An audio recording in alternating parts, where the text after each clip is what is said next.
This chapter is रासायनिक समन्वय तथा एकीकरण। ये अपनी क्लास 11th का 19वां चैप्टर है।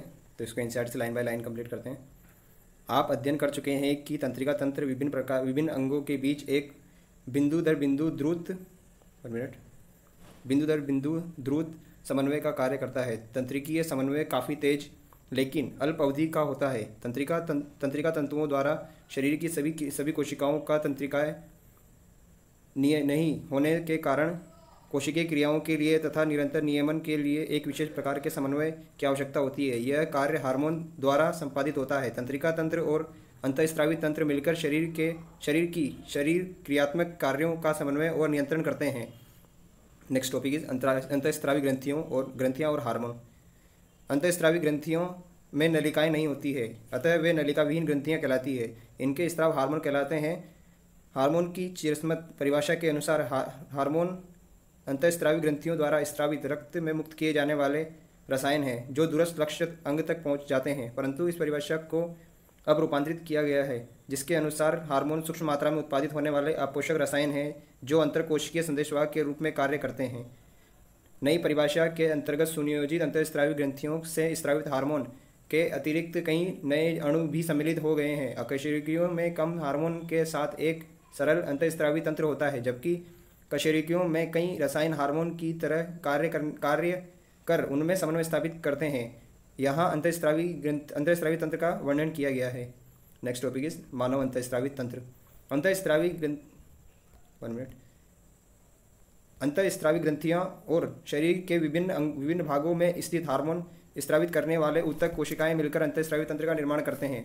पीयूष ग्रंथि, पीनियल ग्रंथि, थायरॉयड ग्रंथि, एड्रिनल, अग्नाशय, पैराथायरॉयड, थाइमस और जनन ग्रंथियां, नर में वृषण और मादा में अंडाशय हमारे शरीर में के सुनियोजित अंतःस्रावी अंग है। इनके अतिरिक्त कुछ अन्य अंग जैसे कि जठर, आंतरिक मार्ग, यकृत, वृक्क, हृदय आदि भी हार्मोन का उत्पादन करते हैं। मानव शरीर की सभी प्रमुख अंतःस्रावी ग्रंथियों तथा हाइपोथैलेमस की संरचना और उनके कार्य का संक्षिप्त विवरण अगले भाग में दिया गया है।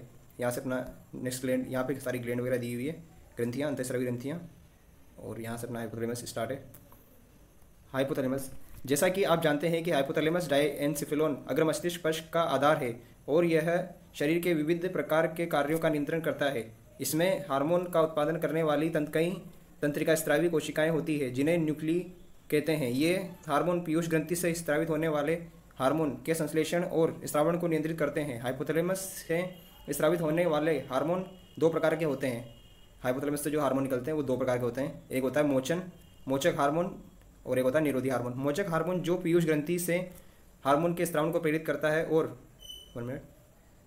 निरोधी हार्मोन जो पीयूष ग्रंथि से हार्मोन को रोकते हैं। एग्जाम्पल के लिए हाइपोथैलेमस से निकलने वाला गोनाडोट्रोपिन मुक्तकारी हार्मोन के स्राव पीयूष ग्रंथि में गोनाडोट्रोपिन हार्मोन के संश्लेषण एवं स्रावण को प्रेरित करते हैं। वहीं दूसरी ओर हाइपोथैलेमस से ही स्रावित सोमेटोस्टेटिन हार्मोन पीयूष ग्रंथि से वृद्धि हार्मोन के स्राव का रोध है। ये हार्मोन हाइपोथैलेमस की तंत्रिका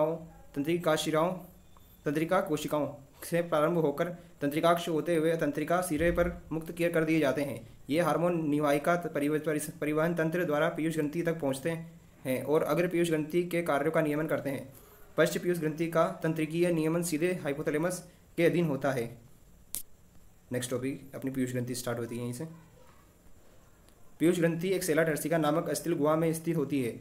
एक वृंत द्वारा हाइपोथैलेमस से जुड़ी होती है। आंतरिकीय के अनुसार पीयूष ग्रंथि एडिनोहाइपोफाइसिस और न्यूरोहाइपोफाइसिस नामक दो भागों में विभाजित होती है। एडिनोहाइपोफाइसिस दो भागों का बना होता है, पार्स डिस्टेलिस तथा पार्स इंटरमीडिया।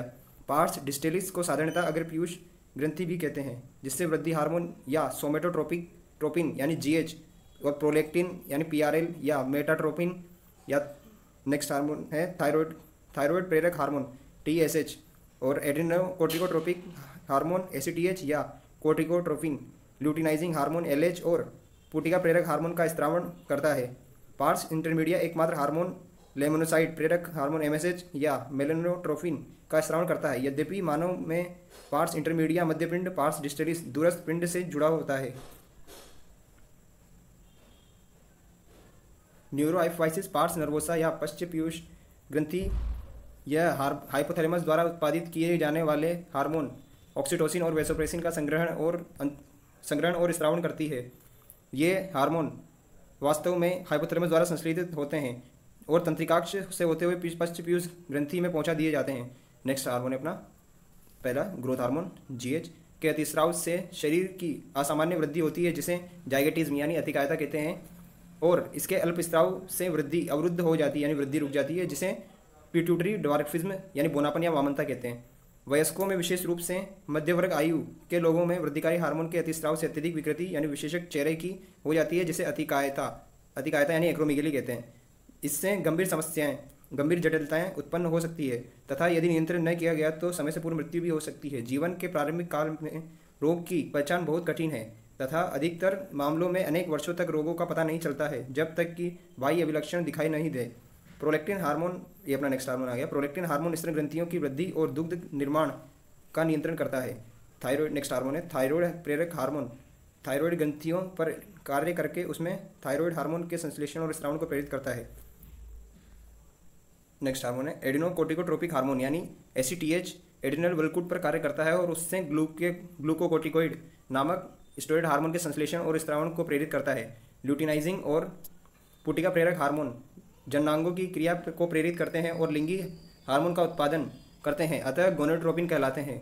नरों में ल्यूटिनाइजिंग हार्मोन एंड्रोजन नामक हार्मोन के संश्लेषण और स्रावण के लिए प्रेरित करता है। इसी तरह नरों में पुटिका प्रेरक हार्मोन और एस्ट्रोजन शुक्रजनन को नियंत्रित करता है। मादाओं में ल्यूटिनाइजिंग हार्मोन पूर्ण विकसित पुटिकाओं यानी ग्राफियन पुटिका से अंडोत्सर्ग को प्रेरित करता है और ग्राफियन पुटिकाओं से बचे भाग में कार्पस ल्यूटेम बनाता है। पुटिका प्रेरक हार्मोन मादाओं में अंडाशय पुटिकाओं की वृद्धि और परिवर्धन को प्रेरित करता है। नेक्स्ट हार्मोन है मेलानोसाइट प्रेरक हार्मोन। मेलानोसाइट्स मेलानिन युक्त कोशिकाओं पर क्रियाशील होता है। त्वचा की वर्णकता का नियमन भी यही हार्मोन करता है।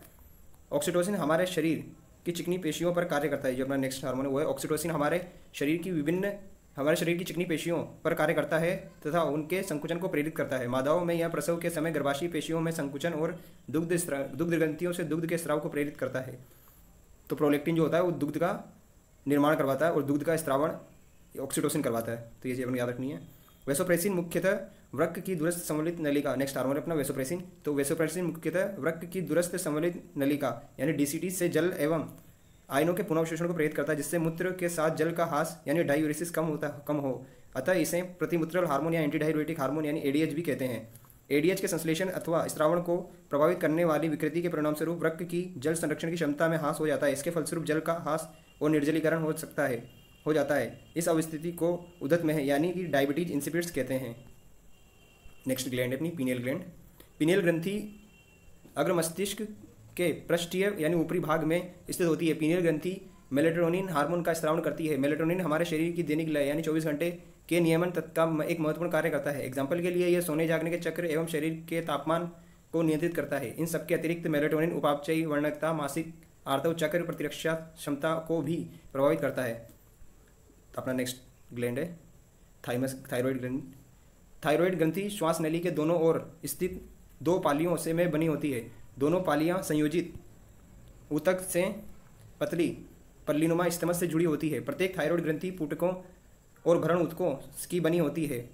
प्रत्येक थायराइड पुटक एक गुहा को घेरे हुए पुटक कोशिकाओं से निर्मित होते हैं। ये पुटक कोशिकाएं 2 हार्मोन टेट्रा आयोडोथायरोनिन और यानी T4 और थायरोक्सिन यानी कि इसी को थायरोक्सिन बोलते हैं T4 को ही, या ट्राई आयोडोथायरोनिन यानी T3 का संश्लेषण करती है। थायराइड हार्मोन के सामान्य दर से संश्लेषित के लिए आयोडीन आवश्यक है। हमारे भोजन में आयोडीन की कमी से अवथायरता एवं थायराइड ग्रंथि की वृद्धि हो जाती है, जिसे साधारणतः गलगंड कहते हैं। गर्भावस्था के समय अवथायरता के कारण गर्भ में विकसित हो रहे बालक की वृद्धि विकृत हो जाती है।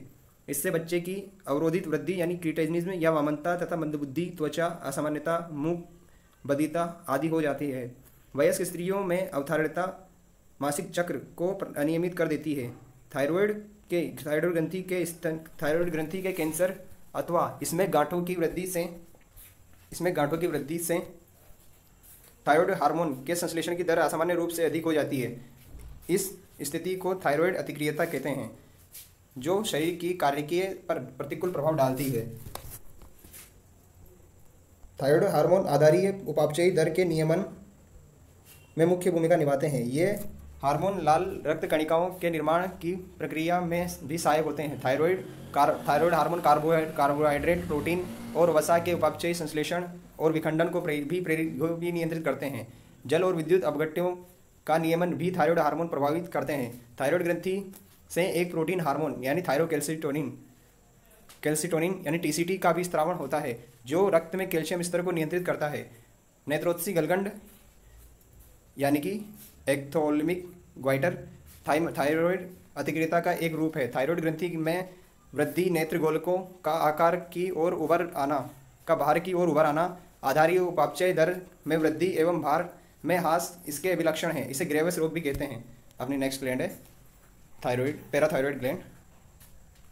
मानव में 4 पैराथायरॉयड ग्रंथियां होती है। थायराइड ग्रंथि की पश्च सतह पर स्थित होती है। थायराइड ग्रंथि की 2 पालियों पर प्रत्येक में एक जोड़ी पैराथायरॉयड ग्रंथियां पाई जाती है, जो पैराथायरॉयड हार्मोन यानी पीटीएच नामक एक पेप्टाइड हार्मोन का स्रावण करती है। पीटीएच का स्रावण रक्त के साथ परिसंचारित कैल्शियम आयन के द्वारा नियमित होता है। पैराथायरॉयड हार्मोन रक्त में कैल्शियम के स्तर को बढ़ाता है। पीटीएच अस्थियों पर कार्य कर अस्थि अवशोषण यानी विघटन प्रक्रम में सहायता करता है। पीटीएच वृक्क नलिकाओं से कैल्शियम के पुनः अवशोषण तथा पचित भोजन से कैल्शियम के अवशोषण को भी प्रेरित करता है। अतः यह स्पष्ट है कि पीटीएच एक अति कैल्शियम रक्तता हार्मोन है, यानी कि हाइपरकैल्सिमिक हार्मोन है, क्योंकि यह रक्त में कैल्शियम स्तर को बढ़ाता है। यह थायरोकैल्सिटोनिन के साथ मिलकर यह शरीर में कैल्शियम स्तर को बढ़ाता है। टीसीटी के साथ मिलकर यह शरीर में कैल्शियम का संतुलन बनाए रखने में महत्वपूर्ण भूमिका निभाता है।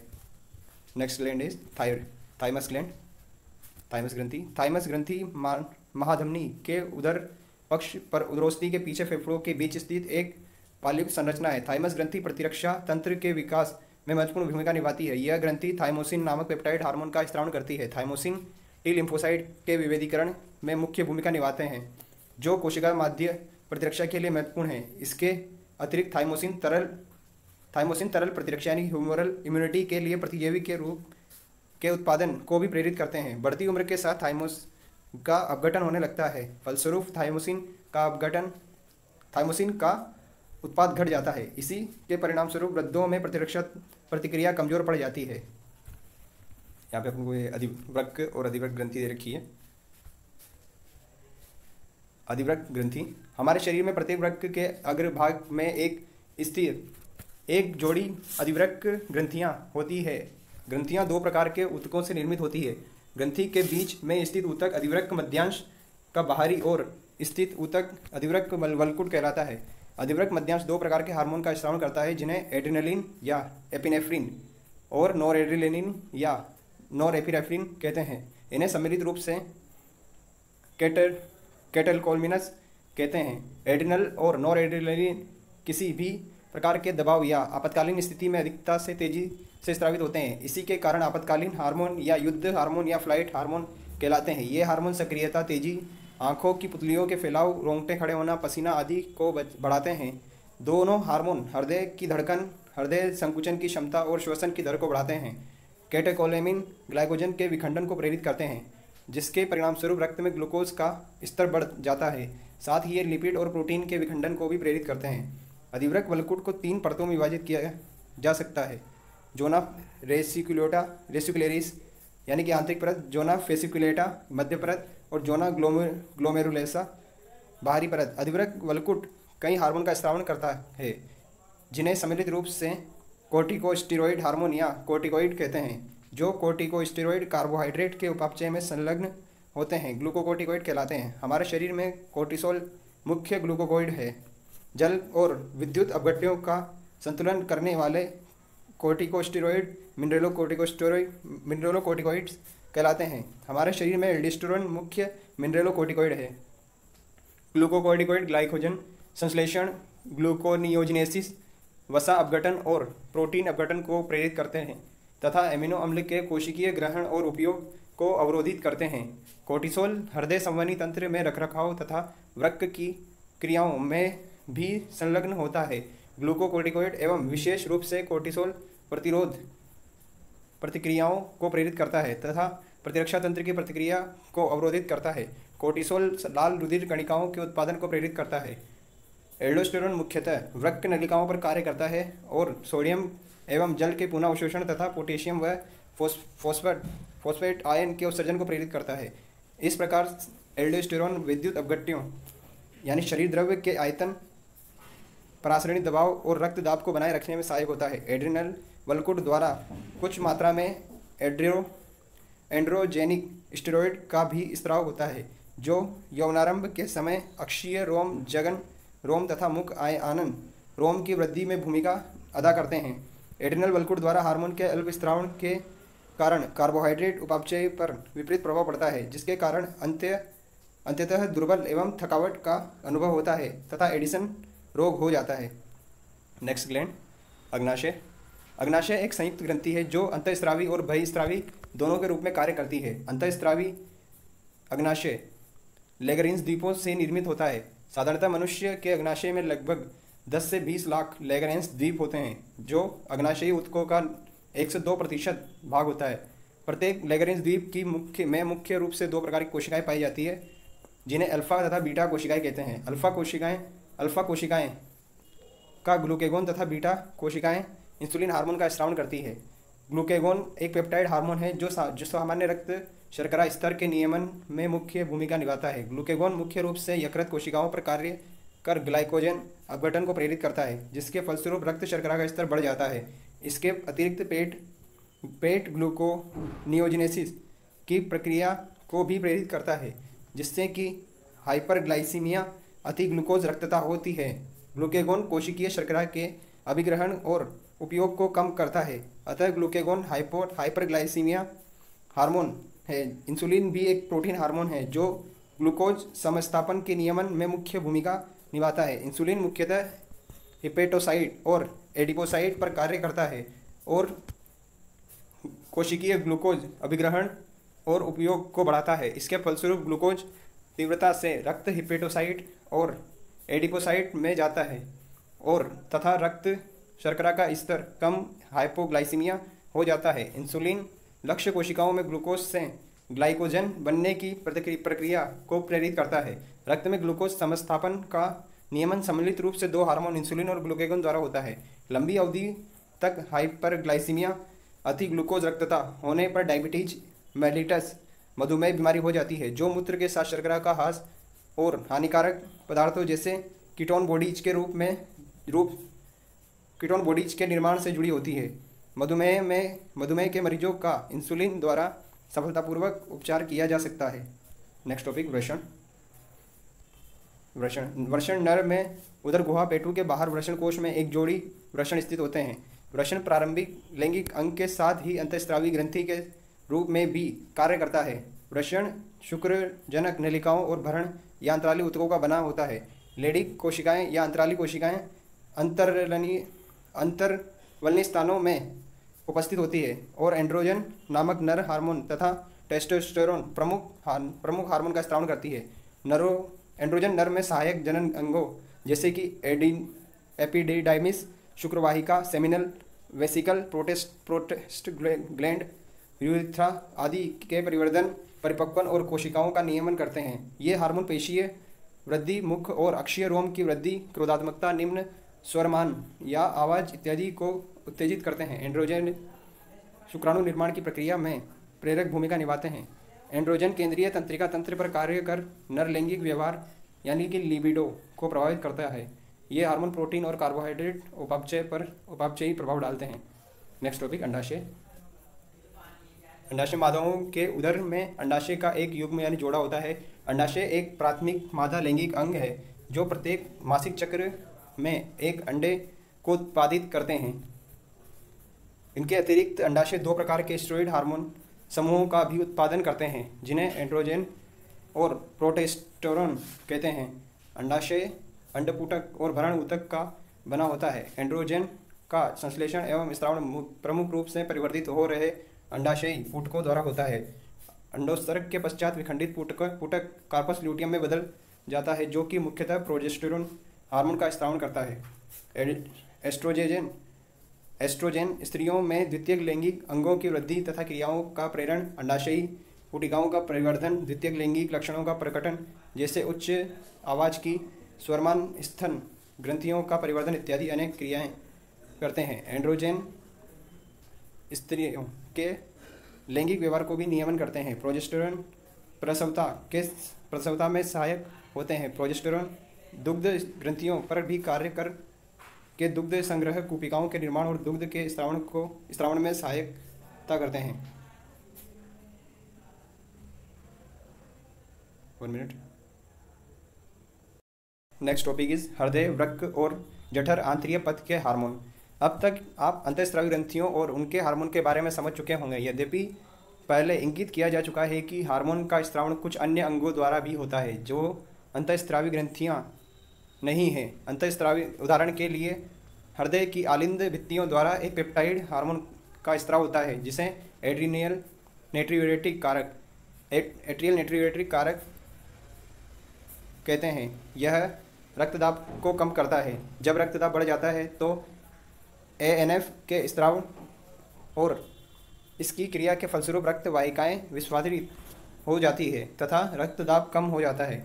वृक्क की जगस्ट्राग्लोमेरुलर कोशिकाएं इरिथ्रोपोइटिन नामक हार्मोन का उत्पादन करती है जो रक्ताणु उत्पत्ति यानी RBC के निर्माण को प्रेरित करता है। जठर आंतरिक पथ के विभिन्न भागों में उपस्थित अंतःस्रावी कोशिकाएं 4 मुख्य पेप्टाइड हार्मोन का स्त्रावण करती है जो गैस्ट्रिन, सिक्रेटिन, कोलिसिस्टोकाइनिन और जठर अवरोधी पेप्टाइड यानी GIP गैस्ट्रिन जठर ग्रंथियों पर कार्य कर हाइड्रोक्लोरिक अम्ल और पेप्सिनोजन के स्त्रावण को प्रेरित करता है। सिक्रेटिन बहिस्रावी अग्नाशय पर कार्य करता है और जल तथा कार्बोहाइड्रेट आयनों के स्त्रावण को प्रेरित करता है। कोलिसिस्टोकाइनिन अग्नाशय और पित्ताशय दोनों पर कार्य कर क्रमशः अग्नाशयी एंजाइम और पित्त रस के स्त्रावण को प्रेरित करता है। GIP जठर स्त्राव और उसकी गतिशीलता को अवरुद्ध करता है। अनेक अन्य ऊतक जो अंतःस्रावी नहीं है कई हार्मोन का स्त्रावण करते हैं जिन्हें वृद्धि कारक कहते हैं। ये वृद्धि कारक ऊतकों की सामान्य वृद्धि और उनकी मरम्मत और पुनर्योजन के निर्माण के लिए आवश्यक है। नेक्स्ट टॉपिक है हार्मोन क्रिया की क्रियाविधि। हार्मोन लक्ष्य ऊतकों पर उपस्थित हार्मोनग्राही विशिष्ट प्रोटीन से जुड़कर अपना प्रभाव डालते हैं। लक्ष्य कोशिका झिल्लियों पर उपस्थित हार्मोनग्राही झिल्ली योजित ग्राही और कोशिका के अंदर उपस्थित ग्राही अंतराकोशिकीय ग्राही कहलाते हैं जिसमें से अधिकांश केंद्रकीय ग्राही केंद्रक में उपस्थित होते हैं। हार्मोन ग्राहियों के साथ जुड़कर हार्मोन ग्राही सम्मिश्र का निर्माण करते हैं। प्रत्येक ग्राही सिर्फ एक हार्मोन के लिए विशिष्ट होता है अतः ग्राही विशिष्ट होते हैं। हार्मोन ग्राही सम्मिश्र के बनने से लक्ष्य ऊतक में कुछ जैव रासायनिक परिवर्तन होते हैं अतः लक्ष्य ऊतक में उपापचयी एवं कार्यकी का नियमन हार्मोन द्वारा होता है। रासायनिक प्रकृति के आधार पर हार्मोन को समूहों में विभाजित किया जा सकता है। पेप्टाइड या पॉलीपेप्टाइड या प्रोटीन हार्मोन जैसे इंसुलिन, ग्लूकेगॉन, पीयूष ग्रंथि के हार्मोन और हाइपोथैलेमिक हार्मोन इत्यादि। सेकेंड है स्टेरॉयड हार्मोन। एग्जाम्पल के लिए कोर्टिसोल, टेस्टोस्टेरोन, एस्ट्राडायल और प्रोजेस्टेरोन। थर्ड है आयोडोथायरोन। एग्जाम्पल है थायराइड हार्मोन। फोर्थ है अमीनो अम्ल के उत्पन्न। एग्जाम्पल के लिए एपिनेफ्रिन। जो हार्मोन झिल्ली योजित ग्राहियों से क्रिया करते हैं वे साधारणतः लक्ष्य कोशिकाओं में प्रवेश नहीं कर पाते हैं लेकिन द्वितीयक संदेशवाहकों का उत्पादन कर जैसे कि चक्रीय AMP, IP3, कैल्शियम आदि अंततः कोशिकीय उपापचयी का नियमन करते हैं। अंतरकोशिकीय ग्राहियों से क्रिया करने वाले हार्मोन जैसे स्टेरॉयड हार्मोन, आयोडोथायरोनिन आदि हार्मोन ग्राही सम्मिश्र एवं जीनोम के पारस्परिक क्रिया से जीन की अभिव्यक्ति अथवा गुणसूत्र क्रिया का नियमन करते हैं। संयुक्त जैव रासायनिक क्रियाएं शरीर की कार्यकी तथा वृद्धि को प्रभावित करती है। तो अपना खत्म हो चुका टॉपिक, चैप्टर खत्म। ये हार्मोन की क्रियाविधि वाले एक बार डायग्राम देख लेना है, पेपर में पूछे जाते हैं। Okay bye.